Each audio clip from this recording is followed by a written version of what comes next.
And the thing is, with spiritual seeking, there's no interventions. Yeah, I mean, no one's going to run into this meeting and say, "Hey, you've been at 30 of these the last 3 months. Out." You know what I mean? And give me all your books and your DVDs. Take them out of the car. Your incense. Just surrender them willingly, and things will go better. And it's not like a 28-day program you can go, which would be, its basic program every day would be go to like Kmart every day or Walmart. You know what I mean? The most mundane things, like buy household products. Then you'd really see the real selfing. Well, there's no real selfing. Actually, that's what you'd see. And people just don't, like, you're at a meeting. Someone doesn't say, "I think you're having too much." It's not like drinking and using. It's hard to recognize. I think you've been here quite a while. I think, there's no like 2 o'clock closing hour.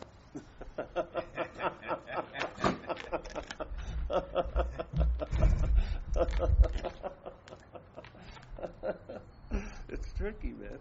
It's tricky. So, and the dilemma with a lot of it is the presentation is about what you are, yeah? Like this infinite, all illuminated space, yeah? Now, your experience or the seeming condition you're in now isn't really representing that, yeah? So you don't have a sense-felt feeling of it, so it gets replaced with knowing, conceptually, yeah?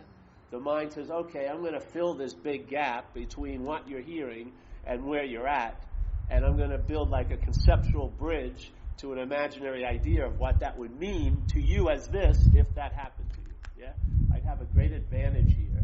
No one could bother me anymore. I'd be quite detached. You know what I mean? So there's like this conceptual bridge to reach to that place you're not seemingly in. And so now you have this whole idea about it, and while you're attempting to move towards it or seek it or achieve it, the idea just gets bigger and bigger, really. It gets more solid. So the difficulty of it is really that has to go, all those ideas. Like in recovery, we say you've got to let go of all your old ideas or the result will be nil. Well, in a sense, that's true. Because if the ideas aren't a true representative of that place, which they can't be, yeah, you're going to take that as a substitute to that place. And therefore, it's going to become a place you think you can get to, yeah? Because it's in the mental realm. It's like an oasis. Yeah? If you arrive there, it doesn't have any water, but when you leave, you'll still see it. It's not like a mirage. It's like an oasis. It'll keep appearing to you, yeah? Conceptually. Now, the way we're not doing anything. See, I heard that. I got that, yeah, from watching my own failings and all that stuff, yeah? I call it like the lion-sheep syndrome, where you hear the message that you're a lion, but the tricky thing is what's hearing the message. It's not the message, but what's hearing the message. What's hearing the message is a preconceived idea that you're a sheep, then the message gets translated into I can become like a lion. That's different, much different, yeah? It doesn't question the sheephood. It just says from the sheephood, I'm going to, every step of the way, to get towards being like a lion, there'll be sheep, more sheep, more sheep, more sheep, more sheep, more sheep, more sheep. So the whole point is you're moving seemingly away from sheephood, but you're moving towards lionhood as just sheep. Yeah? It's not going to work. By the time, first of all, you can never arrive. You're never going to become like a lion. Maybe you'll become like a lion to other sheep, but if a real lion meets you, you're going to be seen to be what? A sheep, you know what I mean? You'll be a meal. Your roar sounds like a ba, you know what I mean? So, this idea is to question the sheep, you know. Is there a mental reference point that has taken the place of what I am? And everything that is happening is seen as it's happening to me as this reference point. And in this system, I can't get out of the system as a product of the system. Yeah, like a great Zen master, Huang Po, and in a great book called Alcoholics Anonymous says, self can't get out of self. And the Huang Po would say, you can't use the Buddha to find the Buddha. You can't use mind to find mind. And in a way, you can't use light to find light. Yeah? So you can't use the product of the system to get out of the system. All the ideas of getting out of the system will be in the system. Yeah? Because you're like the mobile reference point of the system. It's not like I'm going to leave, 250 Dunue Avenue, and then I'm going to go to 280 Dunue Avenue. You're the moving location. Yeah? You represent the fence post of the system. That fence post, you may think you're perching on it and looking into the system, but that is still in the system. Yeah? So this is a dilemma a lot of people, a lot of teachers, and a lot of inviters over the ages have offered a very simple solution to it. Like, you can't use mind to seek mind. Yeah? Okay. You can't use activity to find stillness. That would be activity. And there's no exemptions. There's not like a little footnote and say, well, if you purified yourself enough, that doesn't apply. It doesn't say any of that. It's a very simple statement. You're going to run up against this, yeah? And you're not going to be able to make it budge. You have to relent and submit to that understanding instead of trying to morph it into your understanding. Yeah? You have to admit, surrender to the understanding. Or like, it's not my way or your way, it's the way. Yeah? It's not like if you practice my way is going to lead to the way. No, it says following the way, yeah? Which means you have to do what? Maybe look at how you're following the seeming the way as my way, and every time you meet the way, it becomes my way. Yeah? Because that's the only way you can understand it. You can't understand it on its terms. Yeah? You're understanding everything on the mental terms of the system that's navigating your life and our life, which is called self-centeredness. Yeah? So everything is going to have to look at or seem to be in the light of how does it appear to me? How does it pertain to me? That's a distortion in and of itself. And then it just geometrically progresses in time. That's what it does. So you're not going to correct it at the 50th point. You correct it before it seemed to start. Yeah? You can't, okay, I've taken 80 steps and now I'm going to take 5,000 steps and then change the direction. No, the first step was the direction setter. Yeah? More steps aren't going to take care of that mistake. They're going to add on to the mistake. Yes? So where's the correction? The correction is where it never happened, before it happened. Yeah? And from that point of view, before this seemed to happen, one of the qualities you get is that it didn't happen. It seems to happen. Yeah? Which means seem is a very important word. It means it appears to be true or false to us. So you get to see your big role in it. Because if something seems so, it's because you're the so that's allowing it to seem so. You're it. Yeah? You're lending your reality to that, and now that seems to be real. Yeah? So here, the solution is before the problem. And from the solution's point of view, the problem isn't real. It can only reach a level of seemingly so. Yeah? And it needs someone or no one to seemingly so to, which is you and I. That's our role. What is it seemingly so to? Yeah? If something isn't so, and then it seems to be so, it must be seemingly so to what's so. How could it get the feeling of being so unless it was lent by what is so? Where is it going to get it? Is it going to go to some other false evidence? Hey, you got some reality in there? No, they're all limited by the basic fact that they're not true. Yeah? How are they going to conjure? Even if they get 80 of them together, it's not going to produce trueness. It may produce like it seems to be so, but who or what does it seem to be so to? That's the key.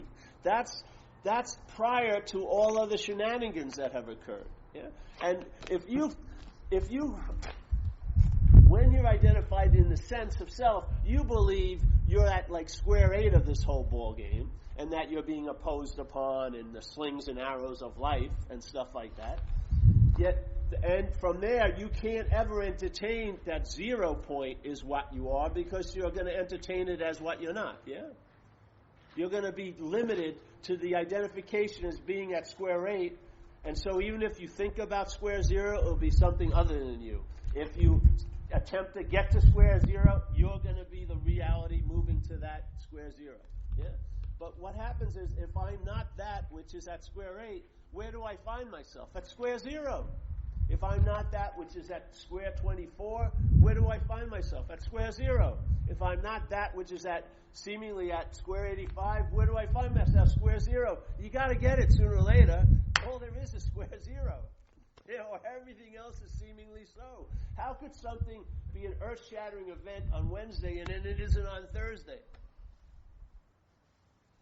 It must have been lent that quality of earth-shattering by what could shatter the earth.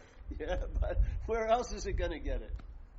So the movie isn't really good. We're the audience that's making it seem so freaking real. We're the only reality there is. There's no reality in the movie. The reality is in the audience, lending its reality to that. Yeah? The Course in Miracles describes it perfectly. It says, you and I are the dreamer, and I like to use the verb. You and I are the dreaming of the dream. Voila. We forget that we're the dreamer, the dreaming of the dream, and by forgetting it, we give everything we've dreamt the power to affect us. Where else is it getting the power to affect us? If you follow the conceptual framework of Buddhism, which is everything is inherently empty, how can what is empty produce an effect? Yeah. It doesn't have any quality to produce an effect from. It's empty. There is no inherent reality to it. So where is it being lent the reality to make it seem so? Us. It's not coming from some other place. Yeah? I mean, see the demonstration of it in your own day. Your own day, one day this is a problem. The next day you're feeling good, it's not a problem. The next day you're feeling bad, it's a problem. What is it? Is it a problem or isn't it a problem? It's neither. It's given a meaning by what is real. Us. Yeah.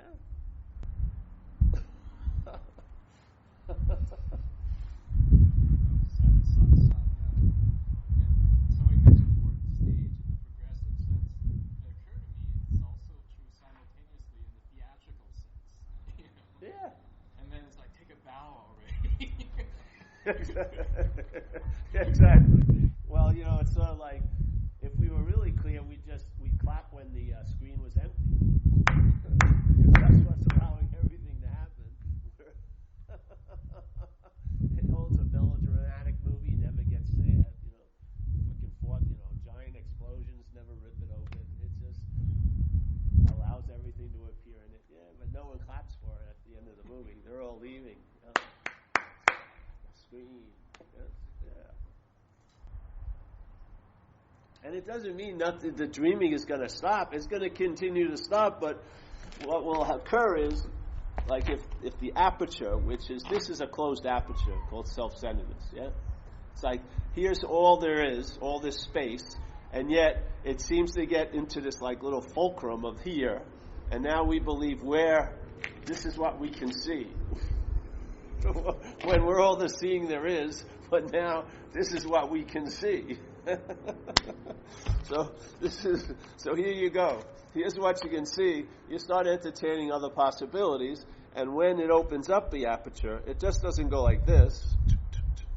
It goes like this. And then what was taking itself to be behind the camera is now seen to be in front of the camera.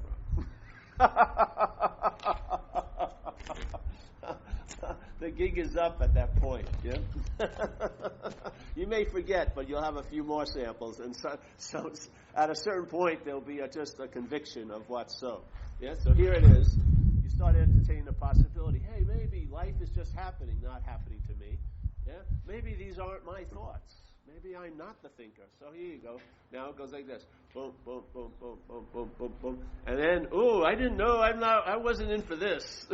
I didn't sign up. I like this, but I don't like this. I want it to stop here. This way I can quantify it as an experience. Yeah. It'll be mine. I can make it something, and I'll garner another identity out of being spiritual. Yeah. But when it gets to this, like Ramana Maharshi said, your head is now in the tiger's mouth. It's too late. You can't go, I sort of let it go a little too far. Now, you see yourself as in front of the camera, and then, in a sense, sooner or later, you'll never see yourself behind the camera. Yeah? And now you've got the horse in front of the cart, instead of the cart in front of the horse. Yeah? Now clarity occurs. Blue is blue, and red is red, and green is green. You don't have much confusion, basically. Things just simmer down quite a lot. That agitation that seems to be the normal condition chills out, and now the surface of your mind can reflect. Yeah, you can now reflect infinity and all that stuff, which provokes a lot of peace, contentment, unbidden joy. The Elan Vital in that nice statement. You feel like you're alive. Your fingers are on the pulse of living. Yes? You're not attempting to become anymore. You see life more as an expression than as an achievement. You're not going to use the old formal process of I'm going to do and have myself into another state of being, which all you can do is do and have yourself into another mental state. You can't enter a state of being because you can't depart from a state of being.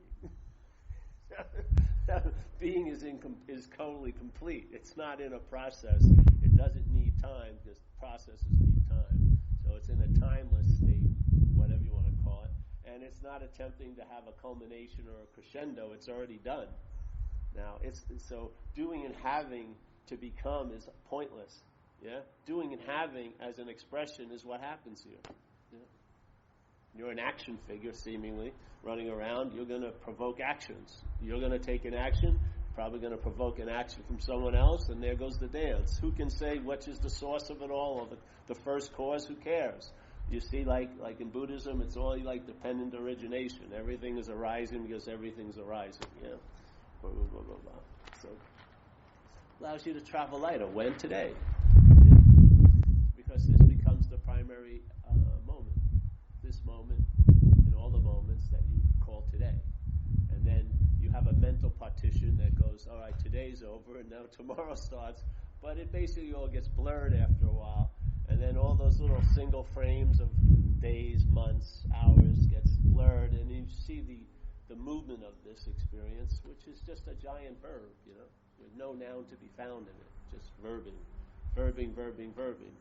And you can recognize it because you're moving with it. You're not taking yourself to be a noun, standing still amidst the rush of the river, thinking this is me and that's the river. You're now in the river, flowing with it, and you really see what a river is, yeah, by doing the same. But the mind, the mental condition, always wants to neuter the verb of life and make it into a noun, yeah. So it doesn't want to see life as happening. It wants to interpret it as life's happening to me. Yeah? It wants to freeze, dry, and capture and hold on to old images of what never came to pass. So those images affect what's passing right now. Yeah? So you live in interpretation, basically. It usually becomes very dry, and then you're feeling uncomfortable, irritable, restless, discontent. And then you're basically apt to do anything to get some freaking relief. Yeah, it's like from people of my type with this condition, the mental condition of alcoholism, we tend to go for alcohol and drugs and stimulants and depressants. Yeah, but we want to feel differently than what we believe we're feeling now. Other people shop. Other people look at pornography. Other people travel. Other people work. Yeah, but there are all ways to attempt to get relief from a mental here, not what's really going on, but what we think is going on. Yeah? And it's very difficult, near impossible, to escape from an imaginary event. You can't get out of it because you're not in it. I don't care how many things you use. I don't care if they're 5,000 years old. It ain't going to work. If it's the newest thing or it's the oldest thing, it ain't going to work because you can't get out of an imaginary place. It's impossible. You're trying to get out of it is making the imaginary place seem real because you're the only reality there is. If you take something to be real, it will seem to be real. Yeah. If you stop taking it to be real, it will seem not to be real. That's how it works. One produces a lot of heaviness. The other produces lightness. How do you want to go? You don't have no choice. You're here, seemingly, in this body. You might as well travel lighter. Yeah? It doesn't have to be a giant dramatic event. You're not usually going to be found on a cliff with your long hair blowing and then the gale force and then the pelican stopping to look at you. Oh, he's surrendering. It's not usually like that. You just, go to the store. Yeah? But when you go to the store, you're at the store. And when you're going to the store, you're going to the store. Yeah? Just like I was away.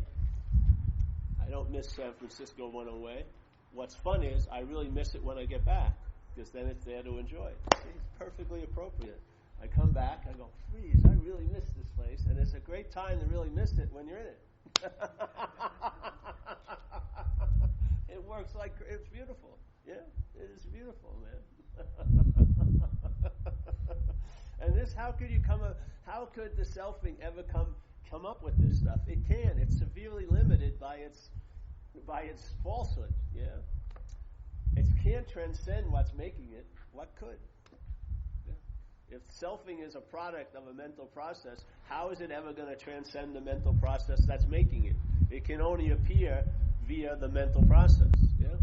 So there's got to be a remembrance of self to have a feeling of self. Yeah. When you're doing something you really like, and let's say surfing and stuff, when I'm in the water, there's no time or inclination to think about me when I was in the past in the water, nor worrying about will I be in the water in the future. The water is a big enough event, the ocean, it's very variable, it's got a lot of things going on. It tends to sort of locate me right in it, and therefore there's not a remembrance of self, and therefore there's no sense of self when I'm in there. Now, when you get out of the water, then the mind will say, did anyone see me catch that big wave? And now it's attempting to locate you as the surfer. Yeah? And that becomes a story, and on and on and on and on. So it's always there right after the moment, not at the moment, but right after the moment, offering you a special edition deal of you. Yeah? Oh man, you were so good today. Buy this. Yeah? It's a relentless salesperson. It'll come to the front door, the back door, the side door, the skylight, the cellar door, and all it needs is to sense one little inclination to buy it, and then it fucking brings all the vacuums. Okay, here's the super duper edition, and man, once you buy it, then you have to have a rug to make sense of why did you buy the vacuum. Well, how, it would look totally insane to have a vacuum, so now you have problems. Yeah. I have a way to deal with problems, so I better have some problems. So I can use this way to deal with them. That's what happens. You get addicted. Once you buy the one product, every month a new one comes, and, so on and so forth. So that's like, we use this really weird example, but I like it a lot, which is, let's say I had a big tumor in the side, a big one. And what I did is I didn't really think much about it, what to do about it. I just sort of adapted to it. Hey, this is part of me. So therefore I got a lot of shirts tailored and leather jackets and everything like that, and it's nice car. It was like a nice armrest for when I'm driving and stuff. And I'm on the internet looking at other people with big tumors, and I go to a big tumor gathering, and I meet some lady with a tumor, and we sort of rub tumors together. Very exciting. And so the tumor is part of my life now. So some guy comes into my house where I'm working or something and knocks and says, hey, what's that freaking thing? Oh, no, it's just me. No, that's a tumor. You could have that removed. Now, you would think you'd be rushed right to that solution and really embrace it, but you got a lot invested in that tumor. You got all those shirts and leather jackets and 20 years of practices and shit, and all those books on your desk. You're not going to rush to because the mental condition sees that solution as a threat. It wants to have solutions, but from the problem. It doesn't want a solution to the problem. That's much more dangerous, yeah? And especially this one, because it's very difficult for it to make it into anything. You may try for a while, but you usually fail because it's just so nothing. It's hard to make it into something. And therefore, either you're going to lose a lot of interest in it and just say, fuck it, and go back to your old ways, or you're going to entertain it and allow the magic to occur. To me, what lends that push is probably grace. I have no idea. But that's what happens. Yeah? So now you entertain. Now you see that, oh, Jesus, everything comes out of nothing. Yeah? That's the gift that keeps on giving. Yeah? That's where the real value is. It's sort of like here, there was an old guy who used to speak this, there's a picture, and it's a negative, right? The negative, you don't really see anything. You know what I mean? You have to put it into some chemicals, and then it produces an effect, and now it becomes the positive, or what we call the positive, and now you can see something, yeah? But it doesn't naturally occur. It has to go through a process. So really, what we are is no-thingness, yeah? We are no-thingness, and then it goes through this process of moving through the body, yeah? And through this body, this chemical reaction to it, now that negative of nothingness appears to be a positive of things, yeah? And yet, we will see all these things, but we don't see that we're a thing. That this is a product of that chemical reaction. The chemical reaction hasn't happened to us. The feeling of being us is the product of the chemical reaction. When no thing moved through this apparatus, it started to give meaning to things, name and form, and this was, let's say, the first name and the first form. And now we believe this is giving everything name and form. But this is also a name and form. But we want to be excluded.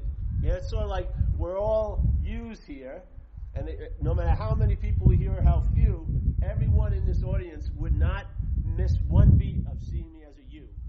They would never think anything other than that, yeah? Now, with all that evidence, as this you, I say, I beg to differ. This you is going to be crowned a very special me, yeah? Now, I can understand a lot about you, but you can't understand much about me. Because I'm special. No one thinks like I do. No one feels like I do. No one's done the heinous actions like I've done. This is the crowning achievement of the self-centeredness. It crowns this you as me. Yeah? Different than everyone else. This is the one me in the world. It's like, this is the crown of the playing God of the self-centeredness. When I was in this drug and alcohol program, my life was so severely out of order. I was almost like a rabid dog. I had to spend 2 years in a program, 24/7. And when I left, I had to admit that my life looked better with them running it than it ever did with me running it, yeah? Because they were never confused. They saw me as a you, a junkie, downtrodden you. All the while they were telling what the you should do, I was conflicting and fighting it with, but it's me, yeah? It's me. I'm different. But no, they had the perfect freaking remedy because all they saw was this you, this junkie, the da-da-da-da. And you know what? Everything they set up for that you to thrive, that you thrived, yeah? Now, if I would have had those 2 years on my own, who knows what would have happened? Because I would have been taking every day as me. Yeah, I wouldn't have seen the situation I was in. I wouldn't have seen my limitations. I wouldn't have seen a damn freaking thing. Yet I'd be busy looking as if I knew what was going on all freaking day. Yeah, this is the simple thing. This is like the difference between heaven and earth, heaven and hell. Two hummingbirds are just chasing each other. It's awesome. They're having a pisser all day. I have a hummingbird feeder. And they're just flying around, and they just fake fight with each other, and they're totally consumed with hummingbirdness. Yeah? It's awesome. We're sitting there. People who have alcoholism don't think they do. Yeah. People who need relief from alcoholism are reluctant to even go to a meeting. If you had cancer and someone said, "Hey, there was a 12-step program which would ensure relief from the cancer, if you just followed it," there would be 8,000 people at that meeting. But here's people who are dying from a disease, and they're like, "Oh, I got better things to do today." Yes. An hour? No, I just can't afford any of that. I'm a very busy person. It's mind-boggling. It's mine. And they talk as if they have a choice when there's no choice at all. If they do another drug or drink, they're screwed. Yeah? There's no exemption. I've seen it for 25 years. Yet, we speak as if we have a specialness. We're like the living exemption. We can't learn from other people's mistakes. We can't learn from our own mistakes. Why? Because the whole mind is masked and distorted by the me. Yeah.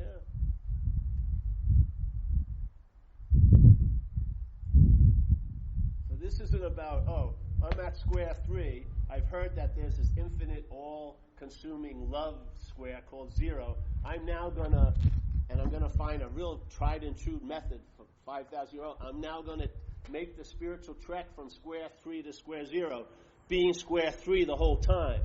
And then the only square 0 you can ever arrive at is made up by square 3, because, you know what I mean? See, the true square 0 negates the square 3. And it doesn't take any time to negate it. It's instantaneous negation of the importance of square 3.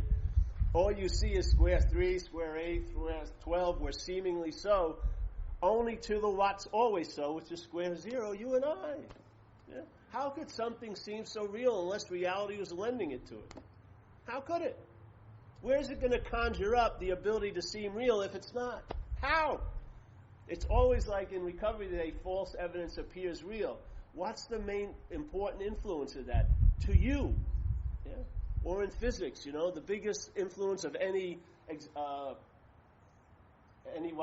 test or whatever is the observer of it. Yeah? That's what quantum physics is. If you want to see light as a particle, you'll see it as a particle. If you want to see it as a wave, you'll see it as a wave.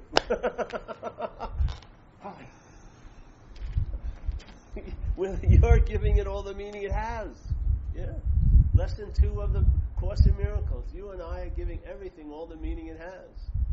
So if something really seems real to you, and the next day you're in good shape and it doesn't seem real to you, see where it's getting that sense of reality from. It's not coming from some like location in the Himalayas or something. It's coming right from where you are at that moment. Yeah. To me, this is very empowering. Sometimes spirituality, if it's conceptual, gets very passive and victimhood stuff, I'm going to just tolerate this because I'm civilized and I'm spiritually, socially adept. I'm going to tolerate me not having it when you're fucking flipped out. You've gone to 800 meetings and it hasn't happened yet to you, you know what I mean? Because you're waiting to get it. Yeah? You want to be included in your own experience of being absent.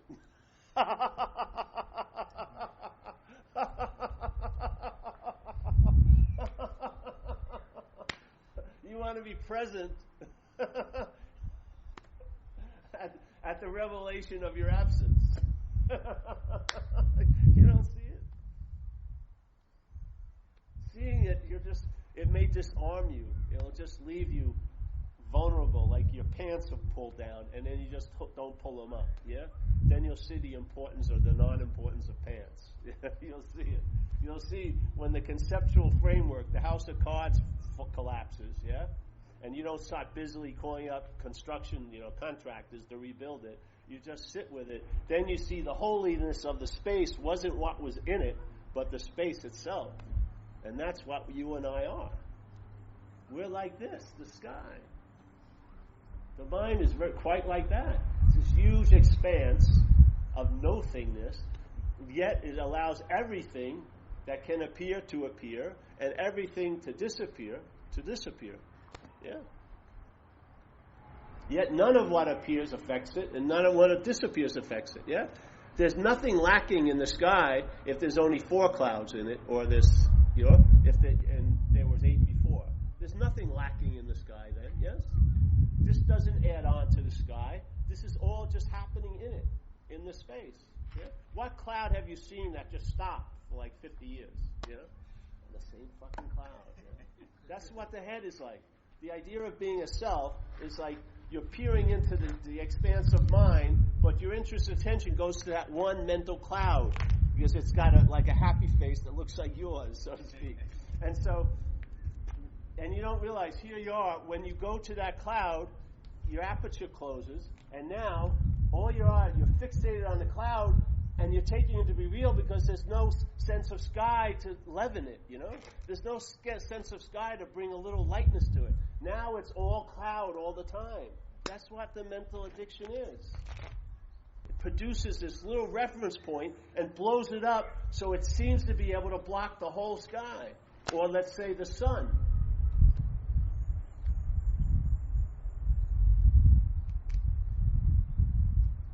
There is a solution. The solution is there is no inherent problem, to tell you the truth. And therefore, there's no need for a solution. It's only temporary. The solution only has value in time. Yeah? When the problem seems real, which is a product of time, then the solution may seem real. Once the mind engages with the solution, it's shown that the problem is unreal, there's no need for a solution. That's the solution. Yeah? It's totally economical. It's all about being as light as possible, not one little thing added. Yeah. And then, of course, here in this experience, things will be added and subtracted. It's like the currents of time, the tides of time wash up stuff on your shore. Let's say money, girlfriend, family, then wash out, and then up again, more stuff, and then other stuff goes out, and it goes on and on and on and on. But there's no collecting any of it. It's just the activity of being here. Nothing's being added on to anything. Nothing's being actually subtracted from what you are. It's just appearing, then receding, then other appearing, and other receding, on and on and on and on and on and on and on until this thing stops. When your body comes to an end, this little show's over. Yeah. And then if it's truly over, you realize it never actually began, never really happened. So the overness isn't crushing because it never happened.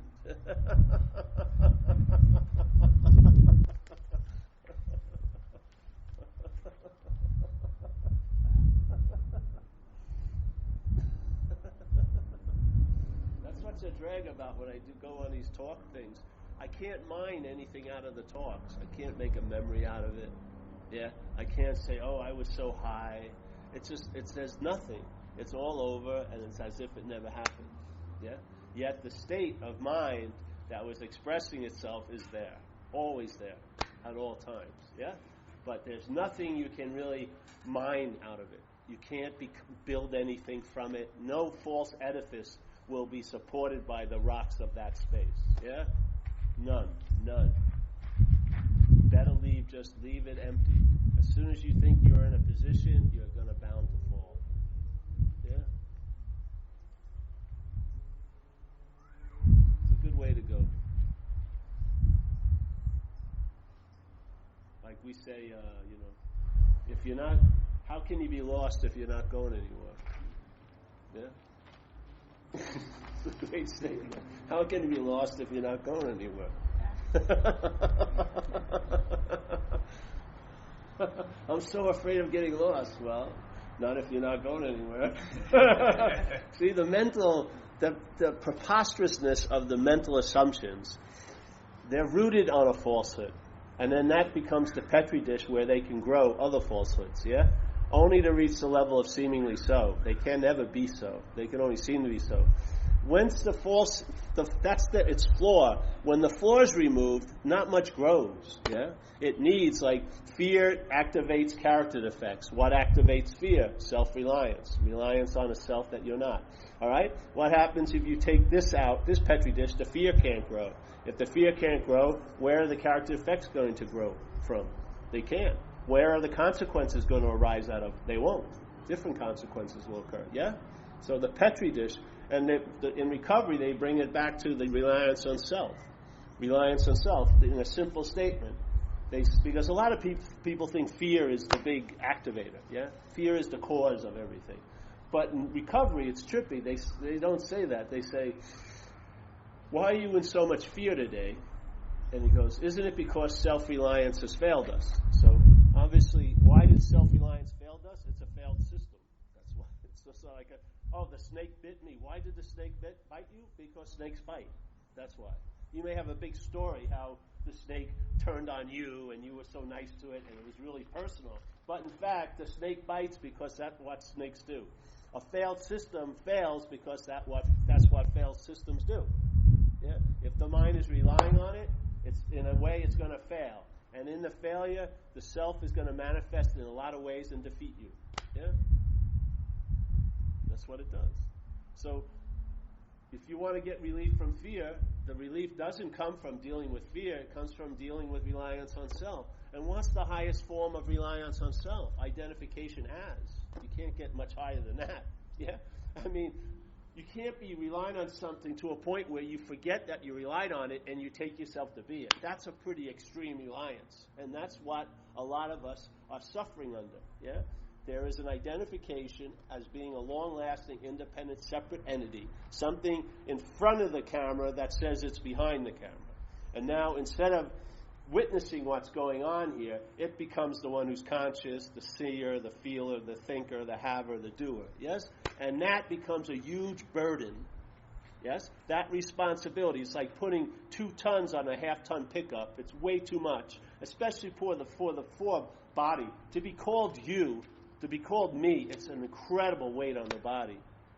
The mind is just going to use it to represent and present and express all its fucking hate and guilt and everything like this. It will. I mean, my body is doing so much better when the mental hen got off the fucking egg, you know? When it was calling me this, it was going to be an urban renewal project the rest of my life. This has a lot of freaking faults and a lot of limitations, yeah? But when the hen just got up, the body's been thriving. It's like, hallelujah. Jeez, hallelujah. My intuition, yeah? I go to the right food now and everything like that with no fucking thought or effort. The body has its own little driving force, not a mental driving force, yeah?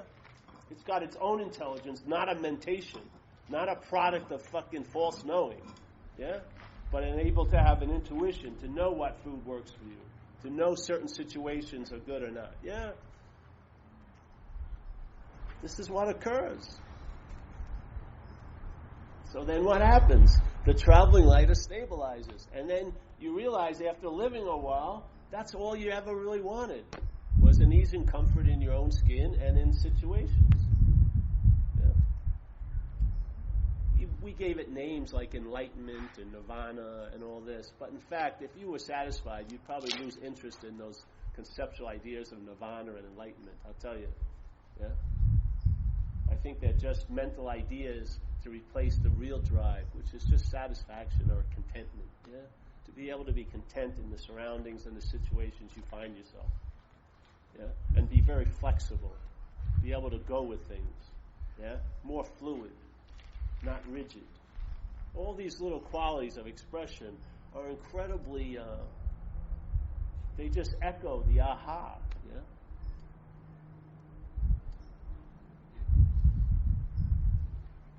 See you.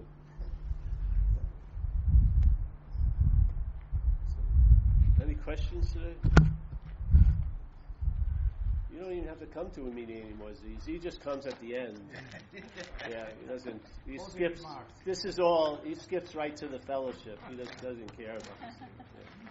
Coffee, yes. Talk, no. Conversation, yes. Talk, no. He's got his priorities correct. Yeah. Took years. He doesn't come for the warm-up session. No, He no. comes for the ninth inning. That's right. So you see, if you have no sense of something and you try to learn about it, you're going to get a lot of ideas about it. And those ideas are going to hinder your possibility of entertaining it. Yeah? But if you look the other way and see what you're not, see the reinforcement, the productions, the inference, see how the biggest movement of selfing, which is a mental process, is the claim, and see how it is claimed consciousness as being the one who's conscious, how it's claimed the seeing as being the seer, how it's claimed the thought system as being the thinker of it, yes? The feeling system as being the feeler of it.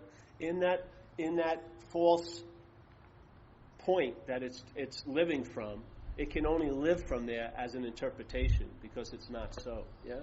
So everything has to be deadened, and that is the way it's deadened, is through conceptualization.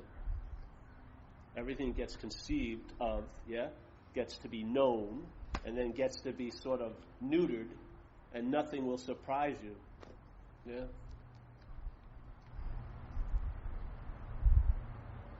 So what happens? You see that. So then you see the thought system. How does the thought system present you as a body? When you're thought about as a body. Yeah? When you're thought about 5 years ago, there's no way in hell it's thinking about you as space, because there would be no differentiation. There would be no contrast. Yeah, it would realize all there is space. No matter how far back in the past it went and pictured you as space, it would be exactly the same place it's picturing you from. The same non-place. So it pictures us as a body, yeah? And then it thinks about us as that body. And because the body's been crowned to be you, your interest and attention is interested in that. So you follow the thoughts back to the past. And in that occupation with that thing that happened to you, or shouldn't have happened to you back then, you're remembered as that sense of self now. Yeah? And it uses the future thoughts about you and situations that could happen to you, yeah, and you're afraid of happening to you. It uses that. So the remembering isn't there in the future, it's now. This is the only thing that's going on. But by dwelling in the past, you get remembered now. By dwelling in the future, you get remembered now. That's why the thought system, that's its main grazing areas. It's not lolling around entertaining now. It's chewing the cud of past and future, and then shitting all over you in this moment. Yeah, truly, see it. Yeah, when you see it, you'll see that all of it is assuming there's a you. Yeah, so it puts you there before anything else occurred, or it's inferring that there's a you, or it's implying that there's you, or that it's insinuating there's a you. That's all it can do. All it can do, point. There is no moon. All it can do is point. The mind believes it and makes the leap itself into what's being pointed at, which is a total conceptual framework. Yes? A total dead piece of mentation. And in that mentation is living. And in the livingness, it gets irritable, restless, and discontent because it doesn't seem to be living. Yeah? Because it's saddled with this interpretation of being the one who's living. Yeah? And then, of course, people now they're freaking wanting relief from that bondage, but they're not getting it from the bondage of self, they're getting it for the self, or as the self, which furthers the bondage to the idea of being a self. Many people have a noble drive to be free, but they're trying to be free as a self. That's why it's not working. If that same idea of freedom would be put to from it, it would harvest a huge crop very quickly. Yeah? And you would see that you were traveling lighter in your daily life.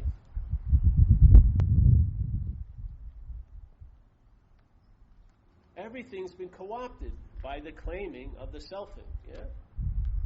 And it uses the thought system to facilitate the bondage of self. It uses feelings through the bridge of I'm the feeler to facilitate the bondage to being the feeler. Yes? It uses everything that conscious contact is bringing up into the light, and it's claimed that, and it's using it to reinforce this idea of being Paul.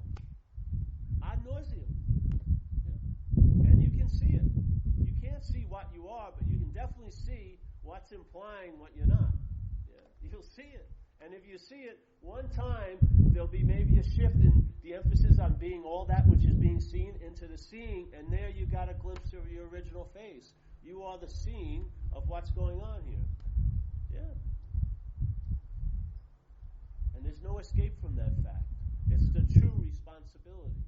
All the responsibilities we have in life are just pale reflections from the true responsibility of being the giving, of the meaning giver of this place. Yeah? I find it freeing. How did I find it? Day in and day out for years now. Through some kind of effort? Through some kind of conscious effort? Like No. your attention? No effort, no thought or effort anymore. The mind's entertaining. What would happen, let's say, if you have the ability to make something real? Yeah? Seemingly so. Out here. Could you imagine if you turn that ability on what's real? So here I am making all these problems that are called mine as real can be. All day making things real. Can you imagine? It doesn't seem any effort, does it, or thought to make things real. You just seem to be doing it all day, do you? You're not planning, I'm going to make things real today and unreal. No, that's what's going on. No thought or effort. It's not vigilance or anything. It's just happening all the time. So that's already going on. Let's just give it another possibility. Yeah. See what happens. See if it can break this constant drive to go this way and direct it that way. There's no that way, but you know what I mean. And so here, my ability to make something real is now turned to reality. You'll find out what happens when that downloads. It's like hitting the jackpot of all jackpots. All your life you've been making things that are unreal real. Finally you make what's real real. When I was trying to make things unreal, I made them as real can be. All the shit I was trying to avoid, by trying to avoid it, they were as real can be. Now I'm going to use that ability, which is no effort, to make what's real. And then what's going to happen? You'll find out if it's so or not. Yeah, in your own life. You'll be the living scripture. You'll be the authority of all authorities. Yeah? You'll know prior to knowing. You just have it in your gut. This is it. To me, it became the last answer, and one of the qualities of the last answer is there's no other answers. You know what I mean? It just puts that to rest. And now you're just entertaining. Instead of making everything unreal seem real, you're now making real seem real. And you know what? It verifies that. Yeah? How does it verify it? It takes all that reality that was lent to all these things, and this thing starts dispersing from that activity and goes back to what's real. Yeah? And now that same ability to make things real is resting in what's real, instead of being involved in this enslavement, making things that are unreal seem real. Yeah? This stuff will still seem real on levels, but levels that are much more manageable than before. You know what I mean? I've seen people crushed by one thought in a day that they took real. Yeah? Their whole life took a turn that day. Yeah, just one thought. Man. And of course, it wasn't the thought. It was the belief, as being the thinker, that gave it that oomph. Yeah, the thought is just a vehicle. Everything here is a vehicle to facilitate either freedom or bondage. That's what's going on. Yeah? The thinking can be seen as you're not the thinker, and that facilitates the remembrance of freedom. Or it can be seen as I'm the thinker, and that will facilitate the bondage. That's what happens. Yeah. You won't have to think about what you are. You'll constantly be seeing what you're not all day, and that's a pretty good remembrance of what you are. Yeah. All day. So, there you have it. Questions? That's not enough